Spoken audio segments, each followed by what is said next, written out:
Hi guys, good morning. Welcome to November 25th 2020 హిందూలోని editorial చూద్దాం. ఈ వీడియోలోకి వెళ్ళబోయే ముందు ఈ వీడియోని మీరు చివరి వరకు చూడండి.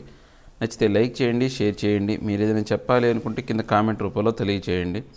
ఇంకా సబ్స్క్రైబ్ అవ్వని ఉంటే సబ్స్క్రైబ్ అవ్వండి. దాంతోపాటు నేను కింద డిస్క్రిప్షన్లో ఈ యొక్క టెలిగ్రామ్ ఛానల్ లింక్ అనేది ఇస్తున్నానండి. ఎవరికైనా ఇంట్రెస్ట్ ఉంటే ఈ యొక్క ఛానల్ అప్డేట్స్ కావాలన్నా, హిందూ పేపర్ కావాలన్నా, లేదా వొకాబులరీ వర్డ్స్ మీకు ముందే అందాలన్నా కానీ డిస్క్రిప్షన్లో ఉంటుండే టెలిగ్రామ్ లింక్లో జాయిన్ అవ్వండి. ఇక ఫస్ట్ ఆర్టికల్ వచ్చేసి డిప్లొమాటిక్ అఫెన్సివ్. అంటే డిప్లొమాటిక్ అంటే దౌత్యపరమైన, ఇక అఫెన్సివ్ అంటే దాడి చేయటం. దౌత్యపరమైనటువంటి దాడి అనేది కొనసాగిస్తున్నారు, లేకపోతే మొదలుపెట్టారు అని చెప్పే ఆర్టికల్ అనమాట. India did well to highlight the terror threat from Pakistan amid steps along the border. So ఇప్పుడు ఇండియా ఏంటి అంటే ఈ యొక్క మంచి పని చేస్తుంది, అంటే డిడ్ వెల్ బాగా చేస్తుంది. దేనికి సంబంధించి ఈ యొక్క టెర్రర్ థ్రెట్ గురించి దాన్ని హైలైట్ చేస్తూ పాకిస్తాన్ మీద ఈ యొక్క అంటే పాకిస్తాన్తో ఈ యొక్క ఏదైతే ఉందో ఈ యొక్క బార్డర్లో ఉన్నటువంటి టెన్షన్ ఉన్న ఈ మధ్యకాలంలో పాకిస్తాన్ మీద ఇంకా ఏంటంటే దౌత్యపరమైనటువంటి విధానాన్ని కూడా తీసుకొచ్చి, సో టెర్రర్ థ్రెట్స్ అనేది మన భారతదేశానికి పాకిస్తాన్ టెర్రర్ థ్రెట్స్ అంటే ఈ యొక్క ఉగ్రవాద చర్యల రూపంలో ప్రమాదాన్ని కల్పిస్తుందని చెప్పేసి ఈ యొక్క డిప్లొమాటిక్ ద్వారా దాడి చేసే విధానాన్ని మొదలుపెట్టిందనమాట. With more detail coming on of a planned terror strike in Jammu and Kashmir by 4 men believed to be members of the Pakistan-based Jaish-e-Mohammed, who were gunned down by security forces last week, and the discovery of a tunnel in the Samba sector from where the men are supposed to have infiltrated into India. The government has decided to step up its diplomatic campaign to hold Pakistan accountable. అంటే ఇప్పుడు ఏంటంటే ఈ యొక్క మన భారతదేశంలో ఒక plan terror attack అనేది జరగాలి, జమ్మూ అండ్ కాశ్మీర్లో చేయాలి అని చెప్పేసి ఒక 4 వ్యక్తులు అనేవాళ్ళు వాళ్ళు ఎవరైతే ఉన్నారో వాళ్ళు పాకిస్తాన్కి సంబంధించినటువంటి జైష్-e-మొహమ్మద్కు సంబంధించిన దాన్ని అంటే ఒక మా ఉగ్రవాద సంస్థ నుంచి వచ్చినట్టు నమ్ముతున్నారనమాట. సో అలా ఆ 4 కూడా మన భారతదేశానికి సంబంధించినటువంటి సెక్యూరిటీ ఫోర్సెస్ అనేవాళ్ళు గన్ డౌన్ అంటే కాల్చి చంపేశారు. ఇప్పుడు లాస్ట్ వీక్ జరిగిందనమాట. దాంతోపాటు వాళ్ళని చంపినప్పుడు వీళ్ళు ఒక టెన్నల్ని కూడా కనిపెట్టారనమాట. అంటే ఈ టెన్నల్ అంటే ఏంటంటే రహస్య ద్వారం అంట, భూమి నుంచి తవ్వే సొరంగం అనమాట. ఆ సొరంగాన్ని ఎక్కడ కనిపెట్టారంటే సాంబా సెక్టార్లో కనిపెట్టారనమాట. సో దీని ద్వారానే ఈ యొక్క టెన్నల్ ద్వారానే ఆ యొక్క 4 ఉగ్రవాదులు అనేవాళ్ళు మన భారతదేశంలోకి ఇన్ఫ్లట్రేట్ ఏంటంటే చొరబాటు చేయడం అనేది జరిగిందనమాట. సో దీనివల్ల మన భారతదేశం ఏం చేసిందంటే డిప్లొమాటిక్ క్యాంపెయిన్ అనే దాన్ని పాకిస్తాన్కి వ్యతిరేకంగా అంటే ఈ యొక్క చర్యకు ఏదైతే ఆ 4 తీవ్రవాదులు మన భారతదేశంలోకి రావడానికి సంబంధించినటువంటి చర్యకు పాకిస్తాన్ను బాధ్యులుగా చేసే విధంగా ఈ యొక్క డిప్లొమాటిక్ క్యాంపెయిన్ అనేదాన్ని అంటే దౌత్యపరమైనటువంటి ఈ యొక్క ఏదైతే ఉందో క్యాంపెయిన్ అనేది తీసుకొచ్చిందనమాట. On Monday foreign secretary Harsh Shringla briefed a select group of ambassadors on the plot, which the government believes was planned on the same scale as last year's Pulwama bombing that killed 40 Central Reserve Police Force personnel and timed for the anniversary of the 2008 Mumbai attacks. అంటే ఈ యొక్క అంశానికి సంబంధించి కొంతమంది ఎవరైతే ఉన్నారో ఆ యొక్క అంబాసిడర్స్కి సంబంధించిన వాళ్ళని కూర్చోబెట్టి వాళ్ళకి ఈ యొక్క మన భారతదేశానికి సంబంధించినటువంటి ఫారెన్ సెక్రటరీ అయినటువంటి హర్ష సింఘల్ అనే అతను పూర్తిగా క్లుప్తంగా దీని గురించి చెప్పాడనమాట. ఏది వీళ్ళు లాస్ట్ ఇయర్ లాగా పుల్వామా బాంబింగ్ ఎలాంటిదైతే జరిగిందో అలాంటి దాన్ని ప్లాన్ చేయాలనుకున్నారు. ఏదైతే ఆ యొక్క దాడిలో 40 మంది సెంట్రల్ రిజర్వ్ పోలీసులు అనేవాళ్ళు చనిపోయారు. ఏదైతే రాబోయే కాలంలో అంటే 26/11 అనేవి ముంబై దాడులు అనేవి రాబోయే కాలంలో రేపు 26వ తారీఖు రేపే అనమాట 2008కి సంబంధించినటువంటి అటాక్లు అనేవి యానివర్సరీ అనేది దగ్గరలో ఉంది. ఆ యానివర్సరీని దృష్టిలో పెట్టుకొని అలాంటి విధానాన్ని అంటే అలాంటి యొక్క హింసాత్మకమైనటువంటి విధానాన్ని అవలంబించే విధంగా వాళ్ళు దాడులు చేయడానికి భారతదేశం వచ్చారని చెప్పేసి ఈ యొక్క ఎవరైతే ఉన్నారో ఈ యొక్క ఫారెన్ సెక్రటరీ ఆ యొక్క అంబాసిడర్స్కి చెప్పాడనమాట. The envoys were part of the first batch of diplomats being briefed. అంటే ఇప్పుడు ఎవరైతే ఈ యొక్క దూతలు ఎన్వేస్ అంటే ఏమంటారంటే దూతలు అనమాట. సో ఈ దూతలు ఎవరైతే ఉన్నారో ఈ యొక్క ఫస్ట్ బ్యాచ్ అనమాట. ఈ డిప్లొమాటిక్ సంబంధించినటువంటి అంశానికి క్లుప్తంగా చెప్పడానికి సంబంధించి వీళ్ళు ఫస్ట్ బ్యాచ్ అనమాట. Indian missions have also been structured to pass on detail of the information docket handed over, which includes details of the encounter in Nagrota between the suspected terrorist hiding in a trunk and security forces, as well as the AK-47 rifles 29 grenades and 7.5 kg of RDX explosive material the man allegedly had. So ఇప్పుడు ఈ యొక్క అంశానికి సంబంధించి మన భారతదేశ Indian machine సంబంధించి ఏంటంటే ఒక డీటెయిల్ ఇన్ఫర్మేషన్ కలిగినటువంటి ఒక ఏదైతే అనేది పట్టిక అనేదాన్ని ఈ యొక్క డాకెట్ అంటే చర్చించే అంశాల జాబితాకు సంబంధించినటువంటి ఒక పత్రాన్ని ఆ యొక్క ఎవరైతే ఉన్నారో ఆ దూతలు అనే వాళ్ళకి ఇచ్చిందనమాట. దాంట్లో ఏంటంటే ముఖ్యంగా ఈ యొక్క అంశానికి సంబంధించి ఒక డీటెయిల్ ఎన్కౌంటర్ గురించి దాంట్లో అంటే ప్రస్తావించడం జరిగిందనమాట. ఆ డాక్యుమెంట్లో అది ఎక్కడ జరిగింది అంటే నాగ్రోటాలో జరిగింది. ఎవరి మధ్య ఈ యొక్క ఎవరైతే సస్పెక్టెడ్ టెర్రరిస్ట్స్ ఎవరైతే ఉన్నారో ఒక ట్రంక్లో అంటే ఒక ఏదైతే ఉందో ఒక ట్రంక్ లాంటి అంటే ఏదైతే ఒక దాన్ని ఏమంటారంటే ట్రంక్ అంటే ఏంటంటే భూమిలో పాత బయటపడిందనమాట. ఆ సొరంగాల్లో ఉన్న వాళ్ళకి సంబంధించినటువంటి సెక్యూరిటీ ఫోర్సెస్కి వాళ్ళకి మధ్య కాల్పులు జరిగినాయి అనమాట. ఆ కాల్పుల్లో వాళ్ళకి ఏంటంటే AK-47 రైఫిల్స్ అనేవి దొరికినాయి, 29 గ్రనేడ్స్ అనేవి దొరికినాయి. దాంతోపాటు 7.5 kgల RDX ఎక్స్ప్లోజివ్ మెటీరియల్ అనేది ఒక వ్యక్తి కలిగి ఉన్నాడనమాట. వాడి జరిగినటువంటి కాల్పుల్లో వాడిని చంపేసి అది వాళ్ళు బయట పెట్టారనమాట. ఆ లిస్ట్ అంతా కూడా ఆ పేపర్లు అనేది ఇవ్వడం జరిగిందనమాట. That this was no ordinary encounter was evidenced from Prime Minister Narendra Modi's statement calling it a nefarious attempt to target grassroots level democratic exercise in Jammu and Kashmir, a reference to the District Development Council election due to start on November 28th. అంటే ఇప్పుడు ఈ యొక్క ordinary ఎన్కౌంటర్గా దీన్ని చిత్రీకరించలేదు మన ప్రధాని నరేంద్ర మోడీ. ఇప్పుడు జరిగిన ఎన్కౌంటర్ని ఒక ఆర్డినరీ ఎన్కౌంటర్గాను చూపించలేదనమాట. దీన్ని ఇంకా ఏం చెప్పాడు ఏంటంటే నెఫేరియస్ అనమాట. నెఫేరియస్ అంటే ఏంటి అంటే అర్థం ఏంటంటే అత్యంత అసహ్యకరమైనటువంటి నీచవంతమైనటువంటి దాన్ని మనం ఏమంటామంటే నెఫేరియస్ అంటాం అనమాట. అంటే అసహ్యంగాన్ని కలిగించే ఒక ఏదైతే ఉందో టార్గెట్ లాగా ఈ యొక్క డెమోక్రటిక్ ఎక్సర్సైజ్ మీద ప్రజాస్వామ్యం మీద వాళ్ళు చేసే అత్యంత అసహ్యకరమైనటువంటి ఒక దారిలాగా అంటే గ్రాస్ రూట్స్ లెవెల్లో అంటే ప్రజాస్వామ్యాన్ని వేళ్లతో సహా నాశనం చేయాలనే ఉద్దేశంతోనే ఈ యొక్క జమ్మూ అండ్ కాశ్మీర్లో ఇలాంటి దాడులకు పాల్పడుతున్నారని చెప్పేసి మన ప్రధాని అభివర్ణించారు. ఆయన ఇంకా ఏం చెప్పారంటే ఈ రాబోయే కాలంలో డిస్ట్రిక్ట్ డెవలప్మెంటల్ కౌన్సిల్ ఎలక్షన్స్ అనేవి నవంబర్ 28వ తారీఖు నుంచి స్టార్ట్ అవుతున్నాయి. వాటిని లక్ష్యంగా చేసుకొని ఇలాంటి దాడులు పాల్పడుతున్నారు. ఇది ఒక అసహ్యవంతమైనటువంటి యొక్క దాడి అని చెప్పేసి ఆయన అభివర్ణించాడనమాట. By apprising the international community it would seem the government has a multi pronged strategy. So ఇప్పుడు ఏంటంటే వీళ్ళు ప్రేరేపించారు ఇంటర్నేషనల్ కమ్యూనిటీని దీని మీద. అప్రైజింగ్ అంటే ఏంటంటే వాళ్ళ జోక్యం చేసుకోవడం కావచ్చు, లేకపోతే ఈ యొక్క ప్రేరేపించడం వాళ్ళకి తెలియజేయడం కావచ్చు. వాళ్ళు ఏదైతే ఉందో చెప్పడం వల్ల ఏంటంటే ఇప్పుడు మన భారతదేశ ప్రభుత్వం అనేది మల్టీ ప్రాంజెక్ట్ అనమాట. అంటే భిన్నమైనటువంటి ఈ యొక్క ప్రాంజెక్ట్ అంటే మీనింగ్ ఏంటి అంటే ఒక చీలిక అనమాట. అంటే అన్ని వీధుల నుంచి అన్ని వైపుల నుంచి ఈ యొక్క పాకిస్తాన్ గోడలు బీటువాడులు చేసే విధమైనటువంటి ఒక విధానాన్ని మన భారతదేశం అనేది అవలంబిస్తుంది అనమాట. The first imperative is to ensure that the full implications of the aborted attack and what could have occurred are understood worldwide and the threat India continue to face from cross-border terrorists is acknowledged. So ఇక్కడ మనకు first imperative అనివార్యమైనటువంటి అంశం అంటే ముఖ్యమైనటువంటి అంశం ఏంటి అంటే దీంట్లో పూర్తిగా ఈ యొక్క ఇంప్లికేషన్స్ ఏవైతే ఉన్నాయో సూత్రప్రాయమైనటువంటి అంశాలు ఏవైతే ఉన్నాయో ఈ యొక్క దాడి ద్వారా ఏదైతే వదిలివేయబడిన అపార్టెడ్ అంటే ఏంటంటే మినహాయింపబడిన అంశాలన్నింటినీ కూడా ఆ యొక్క దాంట్ని వరల్డ్ వైడ్గా అర్థమయ్యే విధంగా వాళ్ళు చెప్తున్నారనమాట. మన భారతదేశం అనేది చెప్తుంది. దాంతోపాటు మన భారతదేశం అనేది ఇంకా ఈ యొక్క క్రాస్ బోర్డర్ నుంచి ప్రమాదమైనటువంటి థ్రెట్ అనేది ఉంది ఏదైతే ఉందో దాన్ని ఈ యొక్క టెర్రర్ సంబంధించినటువంటి ఈ యొక్క ప్రమాదాన్ని అందరికీ ఎక్నాలజీ అనమాట తెలియజేస్తుంది అనమాట. In addition any actions India takes against terror threats that army pursues along the LOC, this point on will be considered retaliatory. అంటే ఇప్పుడు ఈ యొక్క ఇన్ ఎడిషన్ దీంతో పాటు ఏంటంటే ఏదైనా కానీ మన భారతదేశం చర్య అనేది ఏదైనా చర్యలు తీసుకుందనుకోండి టెర్రర్ థ్రెట్స్కి వ్యతిరేకంగా ఆర్మీ అనేది ఈ యొక్క ఏదైతే అవగాహన కలిగినటువంటి అవగాహన చేసుకోవడం పర్స్యూస్ అంటే ఆర్మీ అర్థం చేసుకోవాలి ఏమని ఏదైనా భారతదేశం అనేది ఈ యొక్క LOCకి సంబంధించినటువంటి ఏదైనా కానీ ఇలాంటి ఏదైనా కానీ అంటే అటాక్ అనే దానికి కావచ్చు లేకపోతే ఈ టెర్రర్ అటాక్ చేసే చర్యలన్నింటినీ కూడా అది ప్రతీకార చర్యలకు అంటే వీళ్ళు చేస్తున్న విధానానికి ప్రతీకారం తీర్చుకునే విధంగానే ఉంటుందని ఆర్మీకి తెలియజేసే విధంగా కూడా ఈ యొక్క భారతదేశ ప్రభుత్వం అనేది వ్యవహరిస్తుంది అనమాట.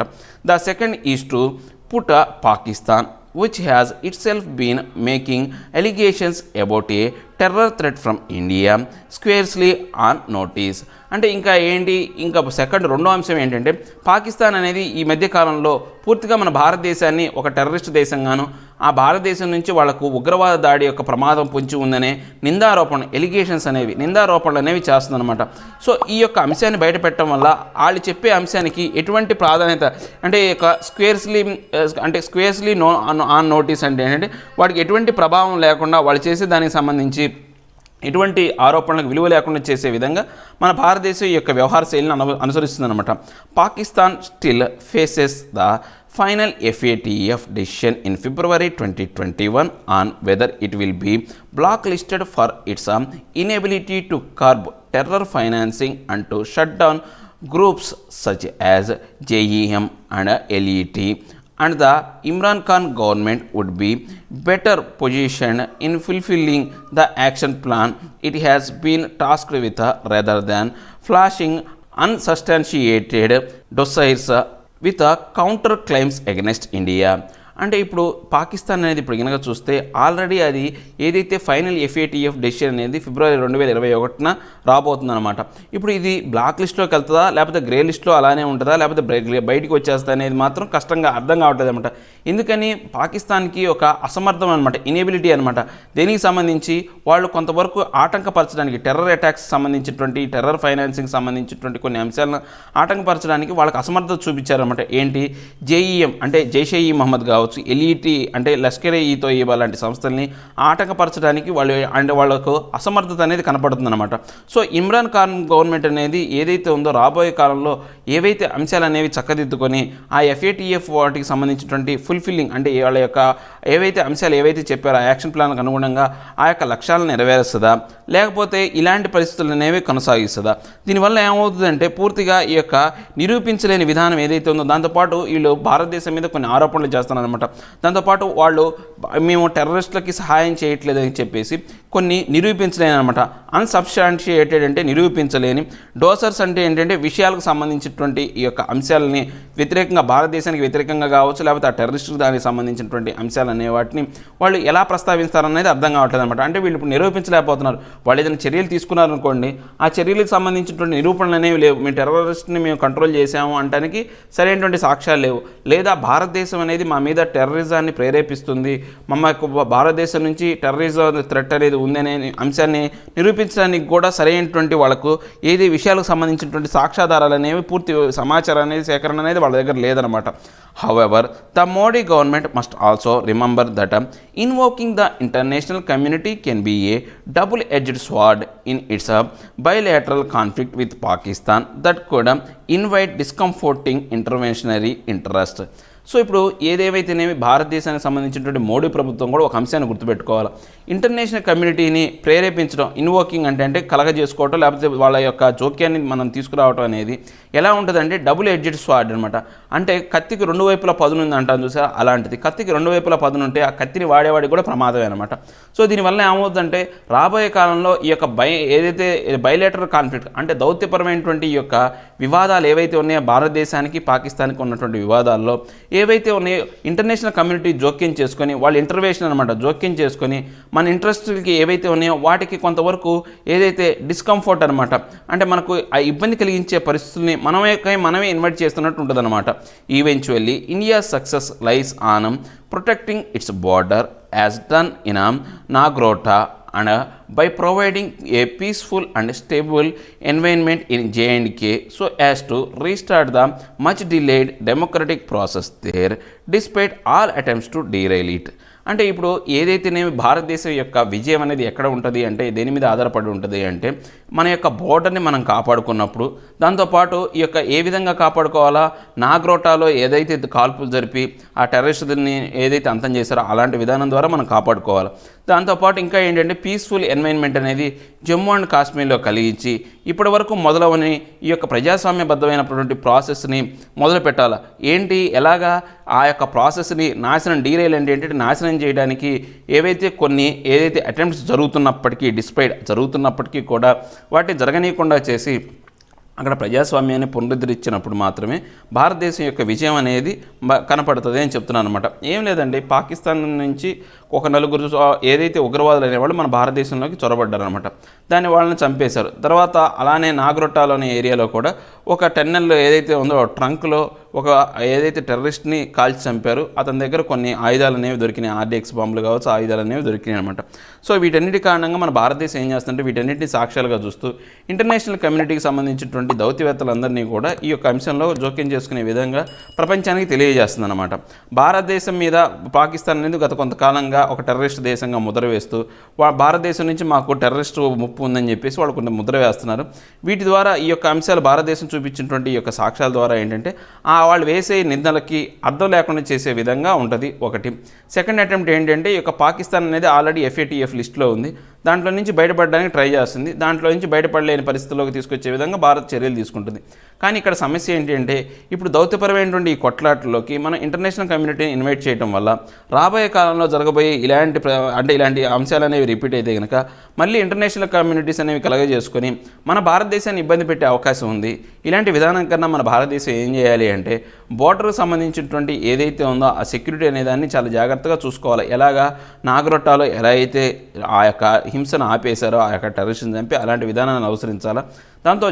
దాంతోపాటుగా జమ్మూ అండ్ కాశ్మీర్లో వీళ్ళు ఏం చేయాలంటే ఈ యొక్క శాంతియుతమైనటువంటి ఈ యొక్క ప్రజాస్వామ్యాన్ని తిరిగి పునరుద్ధరించే విధంగా చర్యలు తీసుకోవాలి. అలాంటి చర్యలు తీసుకున్నప్పుడు మాత్రం అంటే ఈ యొక్క ప్రజాస్వామ్యానికి విఘాతం కలిగించే కొన్ని దాడులు జరుగుతున్నప్పటికీ కూడా భారతదేశం వెనక్కి తక్కువ అక్కడ ప్రజాస్వామ్యాన్ని పునరుద్ధరించే విధంగా చర్యలు తీసుకోవాలన్నమాట.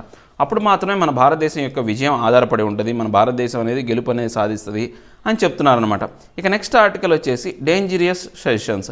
అంటే డేంజరస్ సజెషన్స్ అంటే ఏంటంటే ప్రమాదవంతమైనటువంటి సలహాలు, కొన్ని సలహాలు అనేవి ఉంటాయి, అవి ప్రమాదభరితంగా ఉంటాయి అనమాట. అంటే రాబోయే కాలంలో ఆ సలహాల వల్ల కనుక మనం పాటిస్తే నష్టం తప్పితే లాభం మాత్రం జరగదనమాట, నష్టం ఎక్కువ అనేది జరుగుతుంది అనమాట. Industrial houses should not have access to house hold savings through their own banks. అంటే ఇప్పుడు ఇక ఇండస్ట్రియల్ హౌసెస్ అనేవి అంటే ఇండస్ట్రియల్ హౌసెస్ అంటే ఏంటంటే ఒక సముదాయాలుగా నిర్మించడం అనమాట. అంటే ఇండస్ట్రీలో పనిచేసే వాళ్ళందరికీ కూడా ఒక చోట మనం ఏం చేస్తాము, ఒక పెద్ద బ్లాక్ రూపంలో ఇల్లు కట్టించి ఇస్తాం అనమాట.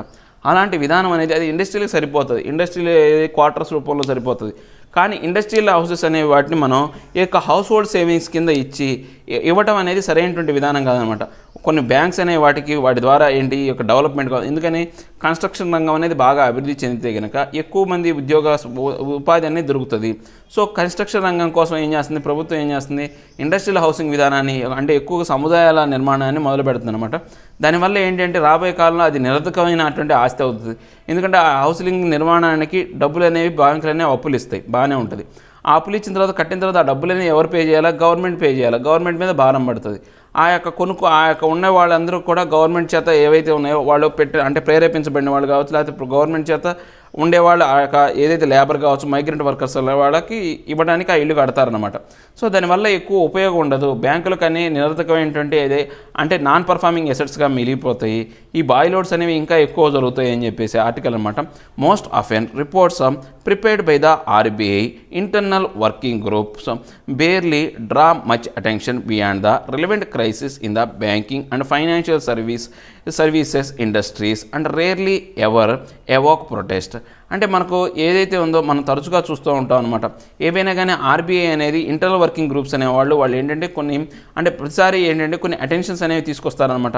అంటే ఇప్పుడున్న పరిస్థితులకి రిలవెంట్ సర్కిల్స్కి ఏదైతే ఉందో పరిస్థితులకు అనుగుణంగా కొన్ని అంశాలు అనేవి తీసుకొస్తారు. సో ఈ యొక్క బ్యాంకింగ్ ఫైనాన్షియల్ సర్వీస్ ఇండస్ట్రీస్ అనేవి అప్పుడప్పుడు ఎప్పుడో రేర్గా మాత్రమే కొన్ని అంశాలు అనే వాటిని ఏవైతే కొన్ని రక్షించాల్సిన అంశాలు ఏవైతే ఉంటాయో వాటిని ప్రేరేపిస్తూ ఉంటుందన్నమాట, ఎవోక్ చేస్తూ ఉంటారనమాట. అంటే వాళ్ళు కళ్ళకు కట్టే విధంగా చూపిస్తూ ఉంటారనమాట. But the strong reactions to an international panel's report on November 20th, almost a full month since the group of central bank officials had submitted their recommendations on October 26th, come as no surprise. అంటే ఇప్పుడు మనం ఏమైనా చూసుకుంటే ఒక strong reaction అనేది internal panel report అనేది November 20వ తారీఖున ఒక స్ట్రాంగ్ రియాక్షన్స్ అనేవి ఇచ్చారనమాట. ఎప్పుడైతే ఆల్మోస్ట్ అక్టోబర్ 26వ తారీఖున ఈ సెంట్రల్ బ్యాంక్ అఫీషియల్స్ ఎవరైతే ఉన్నారో కొన్ని అంశాలను సబ్మిట్ చేస్తూ గ్రూప్ అనేది కొన్ని అంశాలను సబ్మిట్ చేస్తూ రికమెండేషన్స్ అనేవి చేస్తూ అక్టోబర్ 26వ తారీఖున వాళ్ళు ఒక అంశాన్ని సబ్మిట్ చేశారనమాట. సో దానికి సంబంధించినటువంటి రియాక్షన్ అనేది నవంబర్ 20వ తారీఖున వచ్చింది. సో దానికి సంబంధించి నో సర్ప్రైజ్ అనమాట. అలాంటి రియాక్షన్ రావడం అనేది పెద్ద సర్ప్రైజ్, అంటే నెల రోజుల తర్వాత అలాంటి రియాక్షన్ జరగడం అనేది పెద్ద ఆశ్చర్యం కలిగించే అంశం కాదనమాట. The panel which was tasked with reviewing ownership norms and corporate structure for private sector banks has made worthwhile suggestions, including ways to harmonize licensing norms for all banks, including older legacy lenders and newer entrants. అంటే దీని ప్రకారం ఈ session ప్రకారం ఈ యొక్క top panel ఇచ్చినటువంటి ప్రకారం ఏంటంటే కొన్ని ఓనర్షిప్ నామ్స్ సంబంధించి, అంటే బ్యాంకుల యొక్క ఏదైతే ఉందో ఓనర్షిప్ సంబంధించి ఎవరైతే ఉన్నారో ఆ యొక్క ఓనర్షిప్ నామ్ సంబంధించి దాన్ని కార్పొరేట్ స్ట్రక్చర్లోకి మార్చే విధంగా, ఆ స్ట్రక్చర్ కార్పొరేట్ విధానంలోకి మార్చే విధంగా ఏవైతే ప్రైవేట్ సెక్టార్లు ఉన్నాయో వాటిని కార్పొరేట్ రంగంగా మార్చే విధంగా చూస్తున్నారనమాట. సో ఇది ఏంటంటే ఈ యొక్క చాలా వరకు ఈ సజెషన్ అనేది ఏదైతే హార్మోనైజ్ అనమాట, అంటే హార్మోనైజ్ అంటే ఏంటంటే దానికి అనుగుణంగా చేసే విధంగా ఏదైతే ఉంటుందో, అంటే శ్రావ్యంగా దానికి అనుగుణంగా చేసే విధంగా లైసెన్సింగ్ నామ్స్ ఏవైతే ఉన్నాయో వాటిలో మార్పులు తీసుకొచ్చి ఆల్ బ్యాంక్స్ ఏవైతే ఉన్నాయో, అంటే ఇంతకుముందు ఓల్డర్ బ్యాంక్స్ అనమాట, ఇంతకుముందు వంశపారంపర్యంగా వస్తున్నటువంటి ఓల్డర్ బ్యాంక్స్కి ఇంకా రాబోయే న్యూ ఇయర్ ఎంట్రెన్స్ అనమాట, కొత్తగా రాబోయే అంటే ప్రవేశించబోయే బ్యాంక్స్కి కొత్త లైసెన్సింగ్ విధానం ఇచ్చే విధంగా ఈ యొక్క విధానాన్ని, అంటే వాళ్ళు కొత్త విధానాన్ని తీసుకొచ్చారన్నమాట. While the panel appointment in June at a time when the country was in the throes of copying with the severe economic fallout of the COVID-19 lockdown got little attention. Its suggestion that corporate or industrial houses be allowed to promote banks has triggered widespread concern. అంటే ఇప్పుడు ఏంటంటే ఈ యొక్క panel అనే దాన్ని appoint చేసింది ఎప్పుడంటే జూన్లో అపాయింట్ చేశారు. ఆ జూన్లో అపాయింట్ చేసిన టైం అనేది ఎలా ఉందంటే దేశం మొత్తం కూడా ఈ కోవిడ్-19 సంబంధించినటువంటి ఈ యొక్క త్రోస్లో, అంటే చింతల్లో ఉందన్నమాట, చాలా బాధల్లో ఉందన్నమాట. ఈ దాంతోపాటు యొక్క లాక్డౌన్స్ అనేవి కూడా కొనసాగింపుగా ఉన్నాయన్నమాట, కొనసాగుతూనే ఉన్నాయన్నమాట. సో దానివల్ల ఏంటంటే కొంతవరకు చాలా తక్కువ అటెన్షన్ అనేది దీని మీద ఉందన్నమాట. సో దీనికి సంబంధించినటువంటి ఈ యొక్క సజెషన్ ఏదైతే ఉందో కార్పొరేట్ ఆర్ ఇండస్ట్రియల్ హౌసింగ్గా ఏదైతే ఉందో అలౌ చేస్తూ బ్యాంకింగ్ రంగాన్ని దాన్ని తిరిగి వైడ్ స్ప్రెడ్లో మొదలు పెట్టడం అనేది చాలా వరకు ఆందోళన కలిగించే అంశం అన్నమాట. And among those with reservations are at least 3 former senior central bankers and a global credit rating agency. So వీటితో పాటు ఈ యొక్క రిజర్వేషన్ సంబంధించి ఈ యొక్క అంశాలకు సంబంధించినటువంటి కొన్ని విషయాలు ఏంటంటే కనీసం ముగ్గురు ఒకప్పటి ఏదైతే సీనియర్ బ్యాంకులు బ్యాంకర్స్ ఎవరైతే ఉన్నారో దాంతోపాటు ఈ యొక్క గ్లోబల్ క్రెడిట్ రేటింగ్ ఏజెన్సీ కూడా దీంట్లో ఈ యొక్క భాగస్వామ్యంగా ఉందన్నమాట, దీనికి ఈ రిజర్వేషన్లో భాగంగా ఉందన్నమాట. Most intriguing is that the panel which consulted with experts ranging from former RBI official to legal and finance professionals clearly acknowledges that all but one of these outside experts are unequivocal in their opinion that given the prevailing far from ideal corporate governance culture, corporates are out to be barred from promoting banks. అంటే ఇప్పుడు మనకు ఈ యొక్క అంశానికి సంబంధించి మనం ఏమైనా చూస్తే ఈ యొక్క రహస్యమైనటువంటి ఇంట్రిగ్యూయింగ్ అంటే ఏంటంటే రహస్యకరమైనటువంటి అంశం ఏంటి అంటే ముఖ్యంగా మనం చెప్పదగిన అంశం ఏంటి అంటే దీంట్లో ఉన్నటువంటి ఒకప్పుడు ఫార్మర్గా ఉన్నటువంటి యొక్క ఎక్స్పర్ట్, అంటే ఎవరైతే ఉన్నారో ఫార్మర్ ఆర్బీఐ బ్యాంక్ సంబంధించినటువంటి ఎక్స్పర్ట్ అనేవాళ్ళు, తర్వాత అఫీషియల్గా ఉన్నటువంటి యొక్క అఫీషియల్స్ కావచ్చు, తర్వాత లీగల్ ఫైనాన్షియల్ ప్రొఫెషనల్స్ కావచ్చు, తర్వాత వీళ్ళందరూ కూడా ఏం తెలియజేశారు, ఎక్నాలజీ అంటే ఏం తెలియపరిచారు అంటే ఏదైతే ఈ యొక్క అంటే అవుట్ సైడ్ ఎక్స్పర్ట్స్ ఎవరైతే ఉన్నారో వాళ్ళు చెప్పిన అంశాలకి వీళ్ళు అన్ఈక్వివోకల్ అంటే ఏంటంటే ఈక్వివోకల్ అంటే అస్పష్టమైన, అన్ఈక్వివోకల్ అంటే ఏంటంటే స్పష్టమైనటువంటి ఈ యొక్క ఒపీనియన్ అనేది ఒక డిఫరెన్స్ అనేది కొనసాగుతూ ఉందన్నమాట. సో ఏంటి అంటే ఈ యొక్క కార్పొరేట్ గవర్నెన్స్ కల్చర్ కావచ్చు, లేకపోతే కార్పొరేట్ అనేది ఈ యొక్క పూర్తిగా ఈ యొక్క అంశాన్ని పూర్తిగా మినహాయింపుగా ఇవ్వాలన్నమాట, కార్పొరేట్ రంగానికి అనుగుణంగా ఉండే విధంగా బ్యాంకింగ్ రంగాన్ని తయారు చేయకూడదు అనమాట. అట్లాంటి విధానంతో బ్యాంక్స్ అనేది ప్రమోట్ చేయకూడదని చెప్పేసి అంశానికి వీళ్ళిద్దరూ అంటే విరుద్ధమైనటువంటి ఒపీనియన్స్ అనేవి ఉన్నాయన్నమాట. The difficulty in ring fencing the non financial activities of the promoters with that of the bank was flagged by these experts as the central concern, a fear that was echoed by S&P Global Rating too. అంటే ఇక్కడ ముందు ముఖ్యంగా ring fencing అంటే ఏంటంటే దీన్ని కట్టడి చేసే అంశం ఈ యొక్క ఏదైతే ఉందో పూర్తిగా ఈ యొక్క బ్యాంకింగ్ రంగాన్ని కట్టడి చేసే అంశం అనేది చాలా కష్టమైపోద్ది అనమాట. దీనికి సంబంధించి ఈ యొక్క నాన్ ఫైనాన్షియల్ యాక్టివిటీస్ ఏవైతే ఉన్నాయో వాటిని ప్రమోట్ చేస్తూ బ్యాంకులు కనుక ప్రమోట్ చేసే అనుకోండి, దానివల్ల ఏంటి అంటే చాలా వరకు అంశాలనే వాటిని కట్టడి చేయడం అనేది కష్టమైపోద్ది అనమాట. సో ఇప్పుడే ఇదే సెంట్రల్ కన్సర్న్ అనమాట. అందరూ ఆందోళన చెందించే అంశం అనేది ఇదే అనమాట. ఈ యొక్క అంశాన్ని ఏంటి అంటే పూర్తిగా ఇలాంటి అంశాన్ని ప్రతిధ్వనించే విధంగా, ఇలాంటి విధానం అంటే ఇలాంటి అంశాన్ని చెప్పే విధంగా S&P గ్లోబల్ రేటింగ్ కూడా అదే అంశాన్ని అనేదాన్ని ప్రతిధ్వనించి చెప్పిందనమాట. Former RBI governor Raghuram Rajan and former deputy governor Viral Acharya who was appointed by the Modi government after Mr. Rajan had left the central bank in a joint article on LinkedIn have turned the proposal a bad idea and questioned its rationally.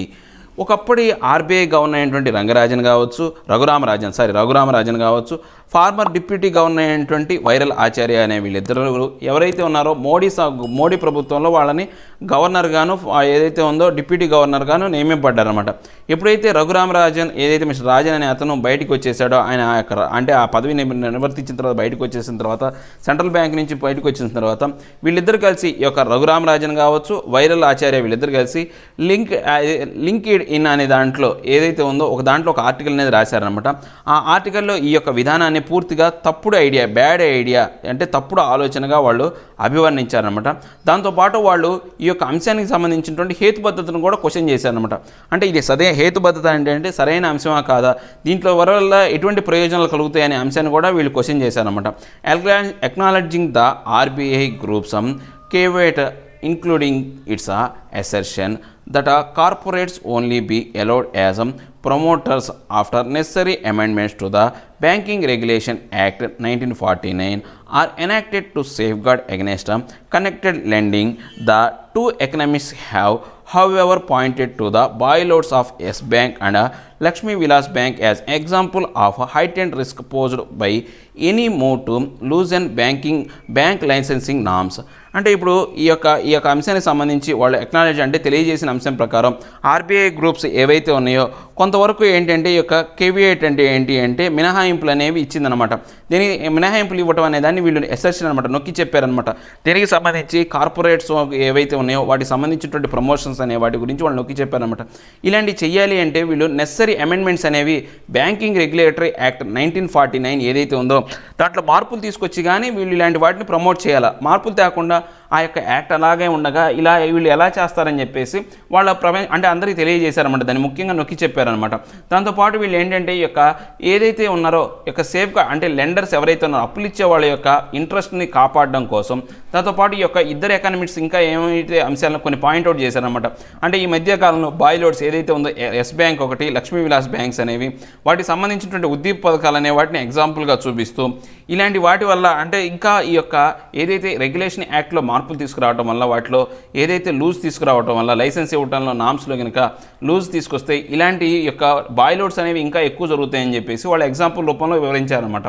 For all its regulatory powers and supervisory capabilities, the RBI failed to spot the build-up of troubled exposures at Yes Bank in time. అంటే ఇప్పుడు మనం కనుక చూస్తే ఈ యొక్క regulatory powers కావచ్చు, next super capabilities ఏవైతే ఉన్నాయో RBI ఏదైతే ఉందో ఈ యొక్క బ్యాంక్స్ ఏదైతే ఉందో ఎస్ బ్యాంక్స్ అనే దాన్ని తిరిగి దాన్ని బిల్డప్ చేయడానికి కోసం కావచ్చు, దాన్ని ఏదైతే ఉందో ట్రబుల్లో నుంచి బయటపడేయడానికి కావచ్చు సంబంధించినటువంటి అంశాల్లో RBI పూర్తిగా ఫెయిల్ అయింది తన యొక్క అధికారాలలో. తర్వాత సూపర్ క్యాపబిలిటీస్ ఉన్నప్పటికీ కూడా ఎస్ బ్యాంక్ని సమయానికి అనుగుణంగా ఇన్ టైంలో కాపాడడంలో పూర్తిగా యొక్క RBI అనేది ఫెయిల్ అయిందనమాట. The dangers posed on overall financial stability by letting industrial houses have access to relatively inexpensive capital in the form of household savings through banks, howsoever legally regulated, are far too great to risk at the altar of liberalization of ownership norms.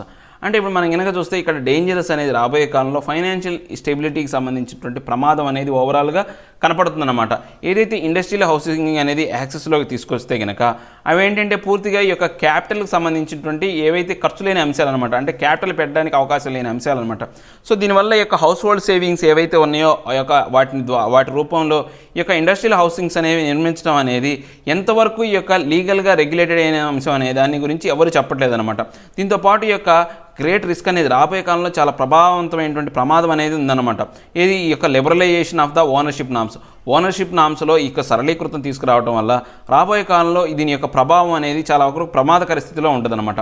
The RBI's decision makers need to reject this suggestion out and place it where it belongs the shelf. అంటే ఇప్పుడు ఈ యొక్క RBI decision makers ఎవరైతే ఉన్నారో ఈ యొక్క reserve bank of ఇండియాకి సంబంధించినటువంటి డెసిషన్ మేకర్స్ అనేవాళ్ళు ఈ యొక్క అంశాన్ని పూర్తిగా రిజెక్ట్ చేయాలి, వ్యతిరేకించాలి. ఈ సజెషన్స్ అన్నింటినీ కూడా వ్యతిరేకించి వాటికి సరైనటువంటి అవుట్ ఏవైతే అంశాలు అనేవి వాళ్ళు ప్రస్తావించాలా.